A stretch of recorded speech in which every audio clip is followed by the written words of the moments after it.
Welcome to Coming Home. Survive and thrive in homeschooling. This week I chatted with a mum whose daughter was feeling unsettled and stressed because a couple of homeschooling friends had gone to school. They were telling her how great it was and how she should join them, and they were telling her regularly. Here is what we talked about, and a little bit more since I've had time to think about it. Once you realize this is happening, and if it's causing upset to your daughter, there are some things to put in place. If your daughter doesn't want to go to school, then her response will be quite straightforward.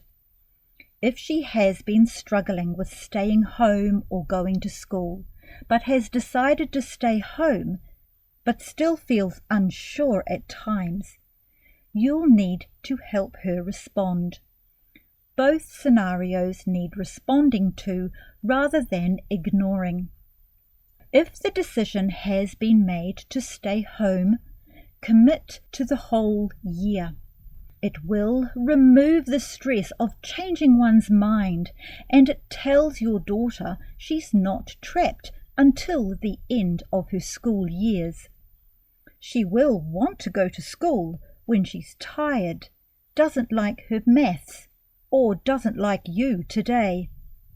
She will want to stay home when she's been reading an amazing literature book, has had fun with other homeschoolers baking for a family in need, and realizes she doesn't have hours of homework. But all the shilly-shallying around brings uncertainty and unnecessary stress for you all.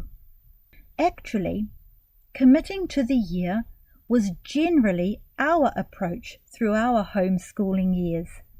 We never decided at the beginning of our coming home to go to the end of high school for all our children, but we kept going because it suited our family and was the best thing for us.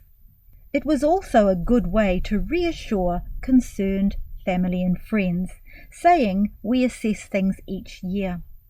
If there had been a situation for us that meant we needed to send all or one child to school, we would have considered it.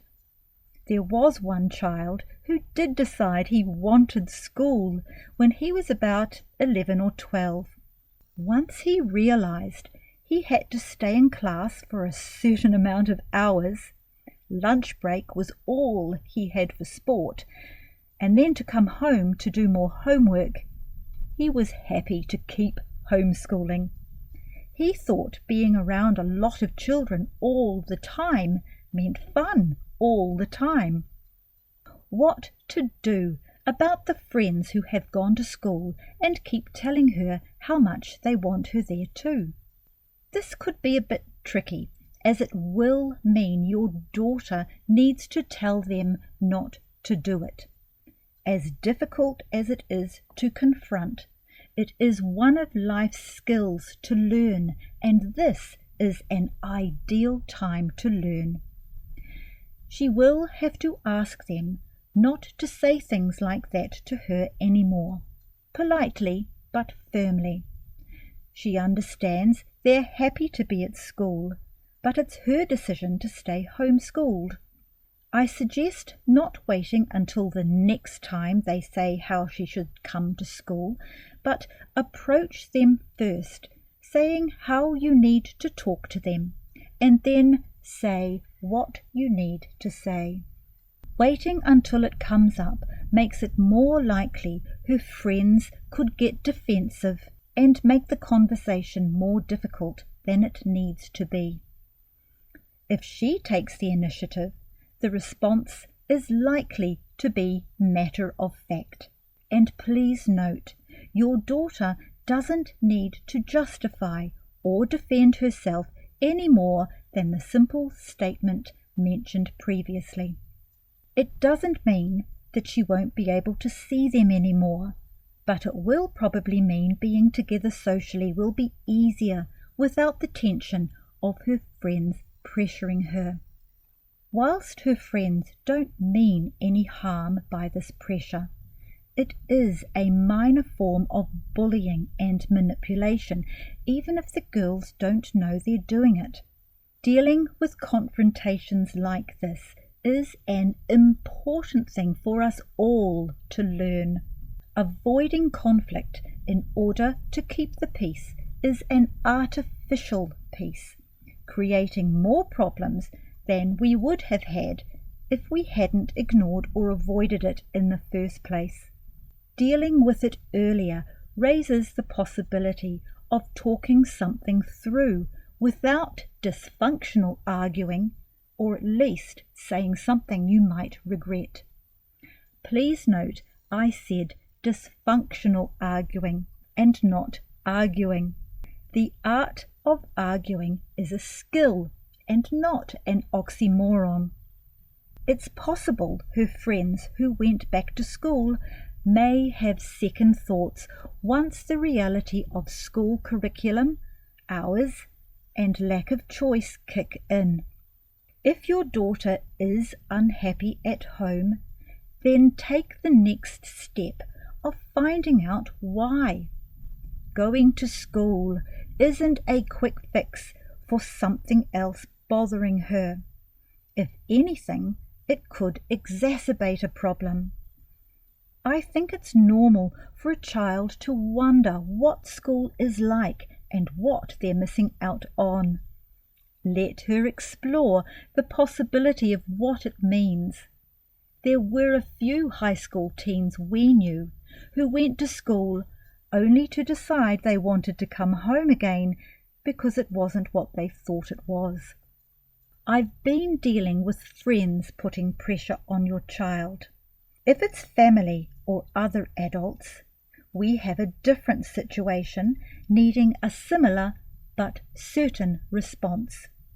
This time it's you who should talk to your family, friends, or other adults. Whilst you appreciate their concern, the bringing up of your child is your responsibility. You've satisfied the Ministry of Education, so they needn't worry about what they're learning, and they are well socialized with many opportunities to enrich their young life. Move on to the next subject. If it comes up again, politely but firmly say, "We've already discussed this and nothing's changed. I'll let you know if it does." You figure out the right words for you, but I do suggest trying not to say anything you need to apologize for later. Living a contrarian life will always attract attention. You'll have to accept this and find peace and friendship amongst like-minded others, for you and your children. Know what it is your child wants to go to. That is, what is going on at school? How has the curriculum changed? And what are children being taught? If you're homeschooling and think you don't need to know, I'm sorry to say you're quite wrong. People who go to school are part of your community, and you live amongst them and always will. You need to understand what they're being taught and how they think. This leads me to something about what's going on in our schools. I was told of someone who works in writing math curricula who, along with her colleagues, was sent training modules from the Ministry of Education to instruct them on content. This was only a couple of weeks ago. They were 10-minute videos spoken in Te Reo Māori, not English. If they wanted translation, it was provided in written form. To say they were surprised would be obvious. What they are going to do about it is unknown. Few people in New Zealand are fluent in Te Reo Māori. The calls for compulsory Te Reo have been building, but I've not come across this. I am confident when I say most New Zealanders wouldn't want it to be compulsory, although they accept the inclusion of it in our lives. I predict this to be an area of growing tension in our country. In most areas of political pressure, people prefer to keep their heads down, as questioning may invite an uncomfortable time ahead. Oh, for more people to stand up and say no. You only need to look back over the last 3 years and wonder how things could have been different if there was less compliance and more of saying no. No matter what country you live in, you need to know what is changing in the schools. I am arranging for an interview with at least one person working in a school to tell her story of what she sees happening. She and the school will remain anonymous. Today I saw a funny photo. It will be in the outro after this podcast.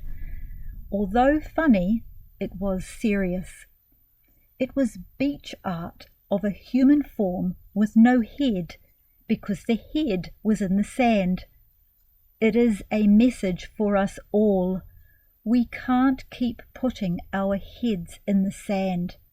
Our world is changing at an increasing speed. We need to be informed to know what we must do. Please pass this podcast around to others if you know that they will appreciate it and enjoy it. And if you need to contact me for some homeschooling coaching, you can find my contact on our website, cominghomeinfo.com. I'll catch up with you all next week.